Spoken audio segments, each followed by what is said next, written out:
Madame la ministre, c'est un grand plaisir. Je dois excuser Monsieur le Président de la COP22. Il m'a demandé de lire son message, mais pour vous dire que ce volet de la coopération Sud-Sud concerne les États, concerne la société civile, concerne les territoires, concerne le secteur privé.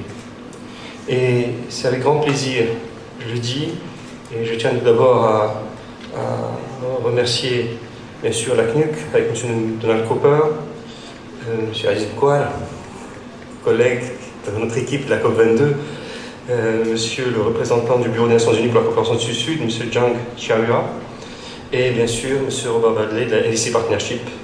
Et c'est avec grand plaisir que je passe aussi le message à tous les pays qui sont venus et à qui je voudrais dire merci d'être présents ici au Royaume du Maroc pour cet événement.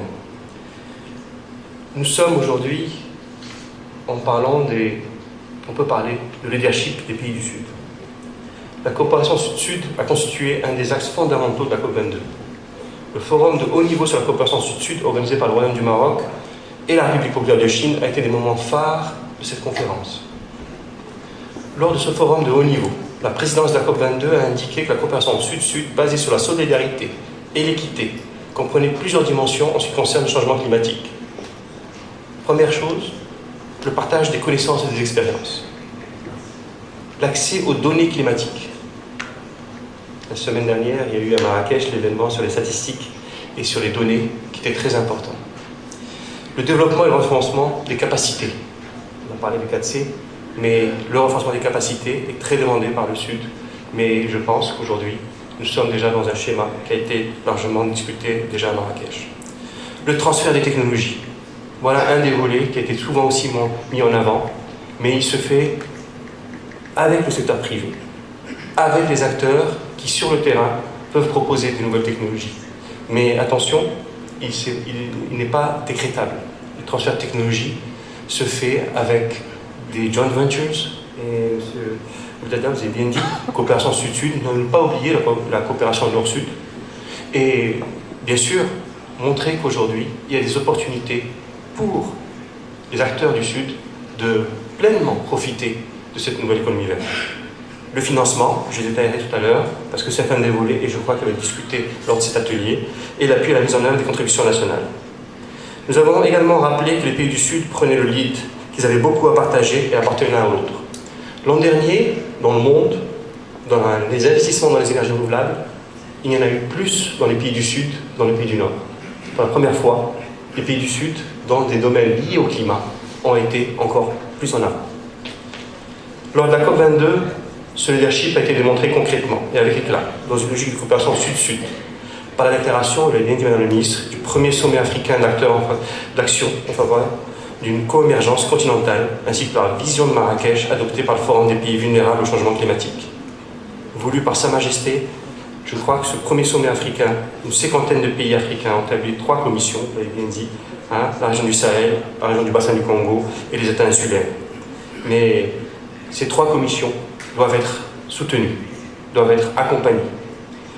La vision de Marrakech du Forum des pays vulnérables au changement climatique représente à elle une cinquantaine de pays à travers le monde.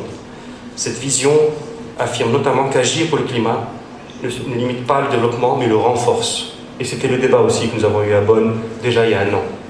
Nous devons, pays du Sud, montrer que, en participant à cet effort pour lutter contre le changement climatique, nous avons un rôle à jouer pleinement avec tous nos acteurs, civils, privés et territoires. De nombreuses initiatives de la présidence de la COP22 et du Royaume du Maroc ont un ADN de coopération Sud-Sud. Je pense notamment à l'initiative du réseau des centres de compétences et d'excellence, vous l'avez bien dit Madame la Ministre, pour l'ensemble du 4C. Je pense au AAA, bien sûr, vous l'avez bien soulevé. Bien sûr, aux initiatives sur les énergies renouvelables, sur l'efficacité énergétique. Toutes ces initiatives aujourd'hui montrent qu'il y a un réel besoin en Afrique, mais il y a aussi des solutions concrètes développées en Afrique avec tous nos amis africains. Je pense à nos efforts d'augmenter le volume et de faciliter l'accès au financement d'adaptation au changement climatique. Voilà le volet qui va être discuté dans un atelier, mais le financement, je pense qu'aujourd'hui, nous sommes dans des axes d'action pour la finance climat, sous le leadership d'ailleurs de M. Nizar Baraka, et ses équipes, qui continueront à être la promotion de politiques fiscales et budgétaires positives, l'augmentation de financement et d'adaptation, l'approfondissement de l'application du secteur privé par effet de levier. Tous les projets, lorsqu'on parle de financement, l'effet de levier, on peut parler de 3 à 4 fois ce financement grâce à l'approche publique, partenariat public-privé. Là, je parle en tant que responsable du pôle public-privé au sein du comité de la COP22, mais tous ces projets, on peut multiplier ces chiffres que nous annonçons dans le cadre de la coopération des financements par cet effet de levier lié avec le privé. Nous le vivons au Maroc. Lorsqu'on a fait des projets énergie renouvelable, on met 25%, les autres 3 quarts peuvent venir du secteur privé. Et même plus, dans certains cas, aujourd'hui, dans le secteur de l'éolien. Ces 3 axes sont propices à une coopération sud-sud, de premier plan ancré sur le terrain. Les pays du Sud sont en première ligne de la solidarité, selon l'Agence des Nations Unies pour les réfugiés. Presque 90% des réfugiés vivent dans les pays du Sud. Et je crois que là aussi, c'est un volet important parce que tous ces projets doivent tenir compte de la condition et du contexte social que nous connaissons sur le continent. Là aussi, un chiffre qui a été cité de plus de 20 milliards de dollars en 2014 sur les Nations Unies comme la coopération sud-sud, ce qui représenterait la coopération. Mais, comme je le disais tout à l'heure, il s'agit même de l'aveu des Nations Unies d'une situation fort conservatrice. La réalité sur le terrain est d'une toute autre échelle. La Chine a annoncé, fin 2015, près de 60 milliards de dollars pour soutenir une coopération accrue win-win entre la Chine et l'Afrique. On l'a dit, vous l'avez dit, Madame la Ministre, win-win, oui, tout le monde peut être gagnant, dans un esprit sud-sud et dans un esprit de partenariat. Le Maroc est le premier investisseur africain en Afrique, selon le rapport 2017 du Financial Times, avec 5 milliards de dollars en investissement sur le continent. Casablanca Finance City est un exemple, est appelé à jouer un rôle fondamental à ce sujet dans les flux sud-sud et triangulaires sur le continent africain. Récemment, on a eu des événements sur la finance climat à Casablanca. Nous avons eu des événements avec la CGM, que je détaillerai par la suite. La coopération sud-sud, c'est aussi la collaboration académique et universitaire. Ne pas oublier le rôle des universitaires du Sud, le rôle des chercheurs du Sud dans cette initiative. L'Agence marocaine de coopération internationale vient d'augmenter de manière substantielle le nombre de bourses accordées aux étudiants d'Afrique subsaharienne.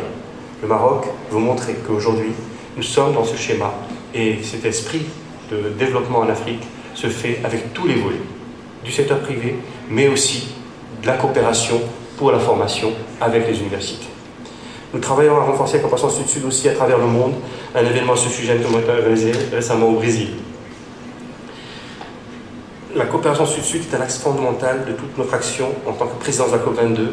Et comme je le disais, le préambule de notre constitution indique clairement que le Royaume du Maroc s'engage à renforcer la coopération sud-sud. Cette même constitution consacre le droit des citoyennes et des citoyens de notre royaume au développement durable dans une approche participative. Et là, le rôle de la société civile, que je citais tout à l'heure, est aussi important. Et nous sommes heureux de voir aussi ici la société civile présente avec nous parce que dans ces débats, tous sont concernés.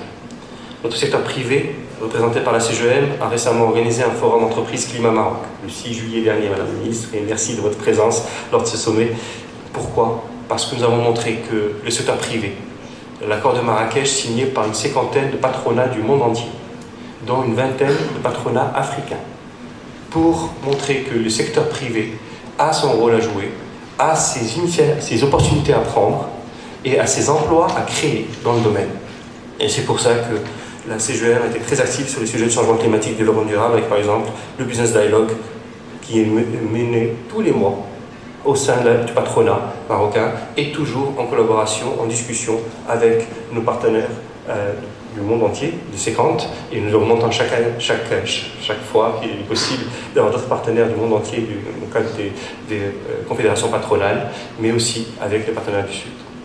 La République populaire de Chine est très clairement un leader en ce sujet, avec notamment le Fonds de coopération Sud-Sud sur les changements climatiques et son soutien aux Nations Unies sur le sujet de coopération Sud-Sud, ainsi que l'impressionnant projet One Belt, One Road et de ses près de 1000 milliards d'investissements. Il y a de nombreux autres exemples de coopération Sud-Sud, une coopération qui s'accélère et qui prend chaque jour une plus grande ampleur. Mes chers collègues présents ici pourront partager de tels exemples concrets. Le rapport des Nations Unies qui sera présenté plus tard aujourd'hui catalyse de l'implémentation des NDCs dans le contexte de l'agenda 2030 à travers la coopération Sud-Sud contient des études de cas édifiants. Nous avons déjà des cas concrets, réalisés, il faudra s'en inspirer. C'est l'esprit un peu de cette rencontre aujourd'hui. Enfin, en conclusion, pour finir, je voudrais rappeler les principaux résultats de la COP22, qui a été un succès retentissant, un succès qui est celui des pays du Sud et notre planète tout entière. Nous avons progressé lors de cette COP. Première COP d'une nouvelle génération de COP, de manière concrète sur deux principaux pivots. Le pivot des négociations avec la proclamation de Marrakech, les décisions et le travail technique de négociation, et bien sûr le pivot de l'action, vous l'avez bien dit Madame la Ministre, le pivot de l'action avec le partenariat de Marrakech qui a été lancé à Marrakech par les deux championnes de haut niveau pour le climat de la COP21 et de la COP22. Il fournit un socle solide afin de catalyser l'action climatique des pays et acteurs non étatiques sur la période 2017-2020. Ce pré-2020 est primordial pour les pays du Sud, les plus vulnérables aux impacts du changement climatique. Et enfin, j'aimerais partager avec vous cette citation de l'éminent philosophe chinois Confucius. Quand il devient évident que les objectifs ne peuvent être remplis, n'ajustez pas vos objectifs, ajustez vos phases d'action. Nous sommes dans la phase d'action. Chaque fois, il faudra ajuster nos phases d'action. Et je crois que les objectifs de développement durable de 2030, de l'accord de Paris, des 1,5 degrés, et de l'agenda de l'action d'Addis Abeba, du cadre d'action de Shanghai pour la réduction des risques de catastrophes doivent être remplis. La coopération Sud-Sud est un vecteur clé pour atteindre ces objectifs. Merci et je vous souhaite d'excellents et productifs travaux. Merci.